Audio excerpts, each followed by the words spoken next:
Yun guys, what's up? Magandang umaga, no? So, ito nga, dito tayo ngayon sa UP Diliman, no? So, nag-ano tayo ngayon, nag-bike lang tayo dahil ano natin, rest day natin ngayon, no?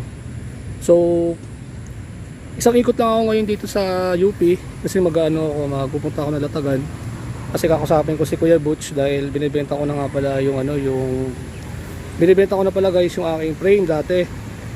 Yung frame ko dati sa mountain bike na tinatanggalan ko ng kulay last 2023. So ilang taon na rin yun, mag 3 years na siya. Tapos may kasama siyang seat post, seat clamp. Tapos yung headset naman niya dati, yung pa rin naman, which is the Cole yung headset nun. Kasi dati bonitas lang dati yung nag-upgrade tayo ng silvering. So yung bottom bracket is wala na kasi yung bottom bracket ko dito sa bike ko is yung pa rin. So bago tayo magsimula sa bagong episode na to, please like, share, and subscribe. Malaking tulong sa channel natin yung mga subscribe, and pag may mga gusto kayong sabihin, comment down below lang kayo. Baka meron tayong mga masagot sa mga tanong nyo.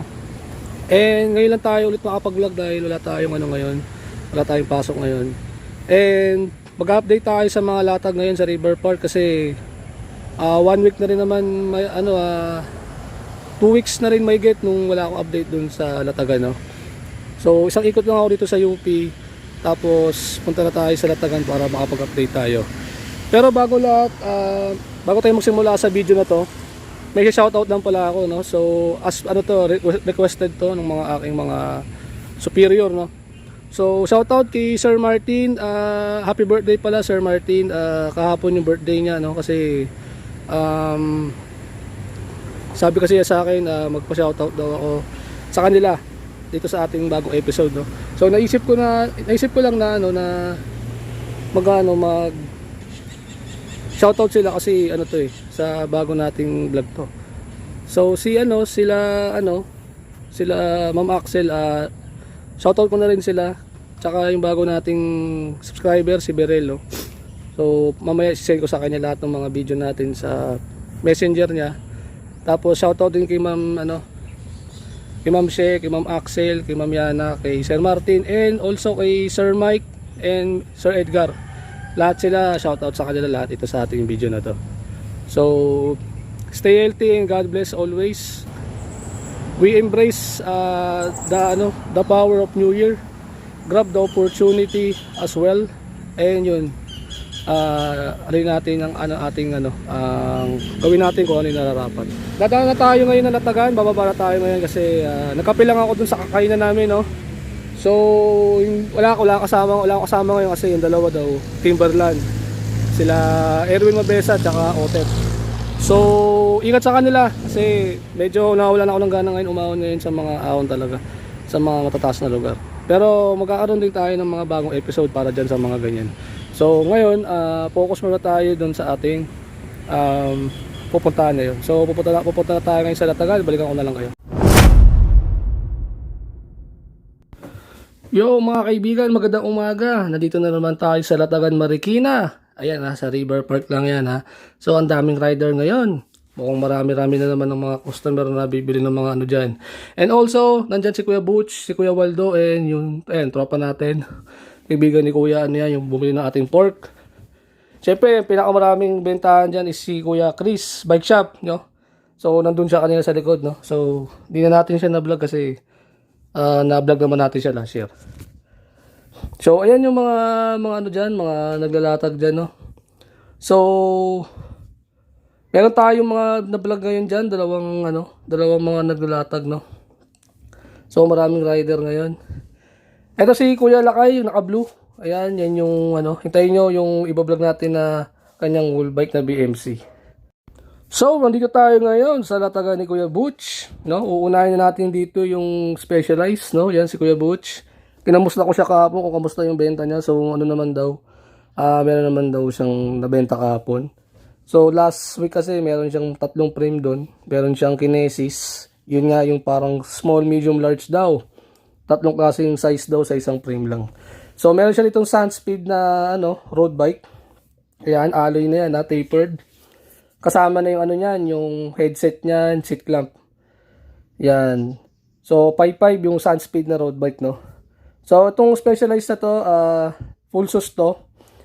Full sus to, pero kakaibang full sus to. Mapansin nyo yung shock niya nandun na sa may taas ng chainstay, no. Kakaibang ano yan, ha. Kakaibang suspension talaga yan, yung klase ng full sus na yan, ha. Ayan, no. Pinapakita ko sa inyo, ha, yung full sus niya nasa may paligid ng ano, chainstay and upper tube. Diyan malapit sa may caliper. Ayan, 30.9 pala seat post niyan, kasama ng seat clamp niyan, and kasama ng headset niya pag binili nyo. So Specialized pala yung frame na to. So threaded yung kanyang bottom bracket, Yan, ang SRP niyan is 13,000, 13,000 yung kanyang SRP. So dito naman tayo sa Sunspeed na road bike, no. Yan. So dito kasama yung seat clamp niya. Yan, meron na ring meron na ring lock nut yung kanyang fork, may bolt na lang. Bali ang kulang na lang dito is na lang. Sasalpakan niya na lang stem, seat post, tsaka crankset, no. So kung wala si Kuya Butch diyan na benta na pang road bike, pwede naman kayo bumili sa iba. Pero kung magustuhan niyo tong Sunspeed na to, ito, papakita ko sa inyo yung SRP kung magkano yung presyo.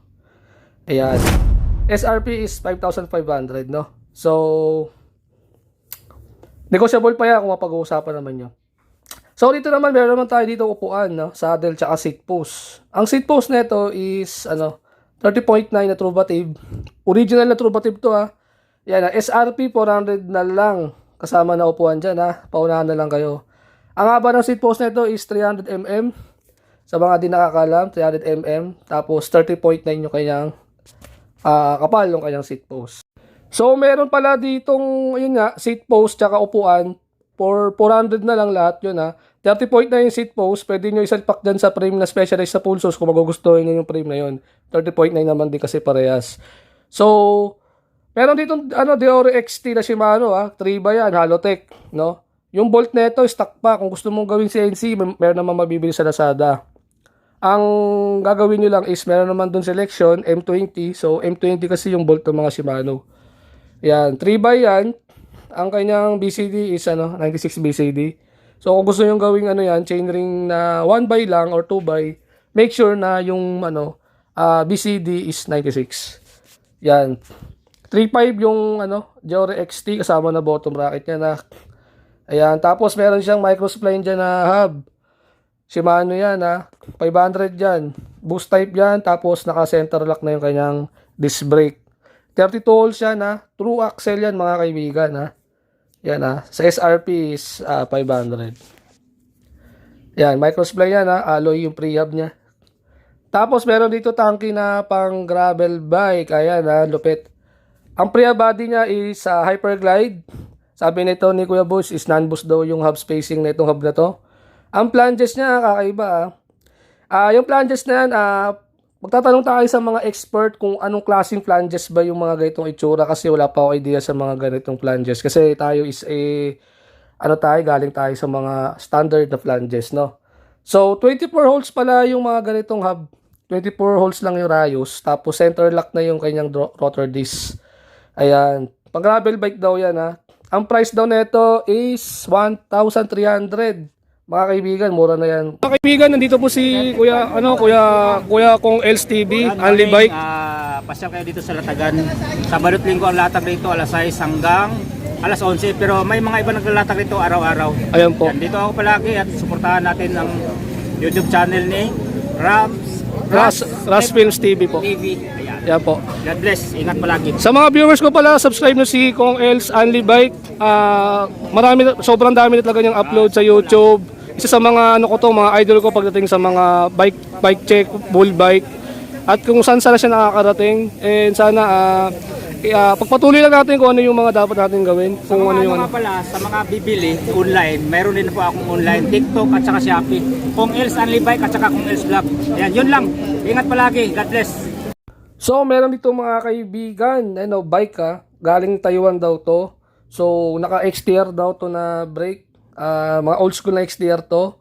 Yan binibenta daw ni Kuya Butch to ng 35,000. Baka may magustuhan kayo dito sa bike na to. Kukontak nyo na lang yung number niya, tapos lalagay ko na lang sa screen yung kanyang contact number and sa description. So, may old school tong bike na to. Tapos, naka-silicone grip siya. Talagang kakaiba yung stem niya, tsaka handlebar niya. Tapos, XTR pala yung kanyang Halotech crankset, So, makintab lang yan. Baka pinakintab lang ng metal polish yan. Ang kanyang mga rise is 24 holes. So, yung hub nito, parehas lang yan doon sa holes nung tangki na pang gravel bike. Ayan, ang kanyang stem, napakalupit. Ang ganda, oh. Tapos, standard din ang kanyang fork. Tingin ko, coil fork to. Ayan, oh. Maganda lang yung pagkaka-finish ng kanyang arc. Talagang tinanggalan ng kulay, no? So, nagtatanong yung ibang tao, itong parang pulsos na to, yung parang goma dyan, tinatanong na nga nila, nabiyak-biyak na nga. So, hindi ko sure kung paano nila ma-replace yan. Siguro, bahala na kung makakanap sila ng mga spare parts para sa bike na yan. Pero solid yung bike na yan, mga kaibigan. Galing Taiwan yan. Ang kanyang seat post, ganun din, di ba? Yan, sabi ko nga sa kanila dito, yan, kung sino gusto bumili ng specialized na frame dyan, ayun na. 30.9 naman din yung frame tsaka yung kanyang seat post. So, meron pa dito si Kuya Butch, mga kaibigan, na gulong, no? So, isang Continental na gulong and isang Maxxis DHR, no? So, folding tire to mga to. So, kung sa iba kayo bibili ng mga brand new na gulong na ganito, nasa 2,000 isa. So, sa kanya, 2,000, dalawa na. So, 29 by 2.40 yung isa. Tapos yung Continental naman niya is 29 by 2.30. So, yung 2.30 kasi, pasok yan sa mga XC. Yung mga kumakarera, mga karera sa mga trail. Pero yung isang Maxxis DHR is 2.5 to 2.4. Pasok yan sa mga downhill yan. So, makakapal yung mga knobs ng mga na yan, yung mga gulong na yan. So, ang SRP niyan is 2,000 per na yan, kada gulong. Ayan, ang lalaki ng mga knobs ng mga Maxxis na yan, mga kaibigan. So guys, meron si Kuya Butch dito na handlebar, no? Bont Ranger, no? 1.3 lang yan. Yan, carbon handlebar yan, straight yan, napaaga yan, parang tabo na walang laman yan, Yan, 1.3 yung carbon na Bont Ranger na handlebar. So dito mga kaibigan, nagtanong tayo kay Kuya Butch kung magkano yung dalawang klase ng fork niya rito, no? So 32 stanchion yung fork na yan. RockShox Reba SRP 5.5. RockShox XC30 is 4.5. Yung 4.5 na RockShox XC30 is remote lockout siya. So yung cranks pala niya na SLX is 3,500. Tapos yung Shimano XT niya 1/1 is 4,000. Yan yung mga presyo ng kanyang mga latag ngayong araw na to. January 11, 2026. So every Saturday, Sunday 6 AM to 11 AM ang kanyang latag dito sa River Park, Marikina. So mga kaibigan, nagbabalik tayo sa mga gulong ni Kuya Butch, no? So meron ditong Maxxis nga na DHR na 2.4 pala to. So folding tire to, 2.5 yung gulong, dalawa na. So Continental naman tong isa, 29 by 2.3, yung isa kasi 29 by 2.40. So itong Continental na to is for e-bike ready na, no? So allow siya sa mga e-bike na mga mountain bike, no? So, yung Continental is 29 by 2.30. So, ganun din yung price niya is 2,000 per na. So, yung dalawang brand na gulong ni Kuya Butch dito is 2,000 pesos per na siya. So, yung Continental na yan is fast rolling. So, dito guys, meron pa tayo isang iba-vlog dito sa Latagan, Marikina kay Kuya Lakay. Ayan, meron siyang isang bike dito na binibenta. Hindi lang siya basta-basta mountain bike lang, no? Talagang may sinasabi yung niya rito, yung mga pyesa niya rito. So tatalakayin natin yung mga pyesa ng mga bike na to. So ang price pala na ito is 55,000, negotiable pa. Mamaya lagay ko sa screen yung nito, yung number ni Kuya Lakay. So talakayin muna natin yung bull bike ni Kuya Lakay.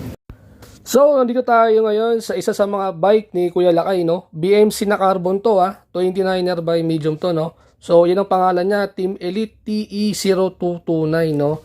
Carbon load yan, ang kanyang brake system pala is external cabling pala. Nasa labas ang kanyang mga brake cable, no? So, carbon yan, pero tingnan mo, yung brake cable niya is sa labas. So, Nasa labas yung mga kable niyan. Ang preno pala nito is Deore XT pala, no? So, ano yan, 4 finger. Yan. Tapos, ang kanyang cockpit is Control Tech, handlebar tsaka stem, no? Tapos, BMC yung frame. Yan. Tapos, yung BMC na frame, kasama na yung battle cage tsaka water bottle. So, XT yung kanyang crankset, no? 1x lang, no? So, yung chainring nung XT nga is asymmetrical pala yung angle nung chainring. So, ano lang to, 1x11 speed to, ha. So, yung upuan pala nito, Ergon, tapos Sator yung kanyang, seat post. So, 27.2 pala to. Tsaka hindi pala to, guys, dropper post, ha. Suspension lang siya na seat post. Ayan, stainless yung railing niya, no. Tapos, ang gulong niya pala, Schwalbe. Ayan, 29, ano daw yan? 29 by 2.1 daw yan. Folding tire yan, ha. Tapos, American, classic yung rim niya. 32 holes yung kanyang rayos, tsaka rim, no. So, Shimano rin pala yung kanyang, kanyang cogs, tapos 11 speed. So, ayan, no. Asymmetrical yung kanyang chainring. Deore XT yung crankset. Yan. Tapos, XT na rin yung kanyang RD.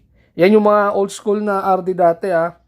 Yung pulley nito, hindi ko sure kung kung binago, pero tingin ko stock naman yan.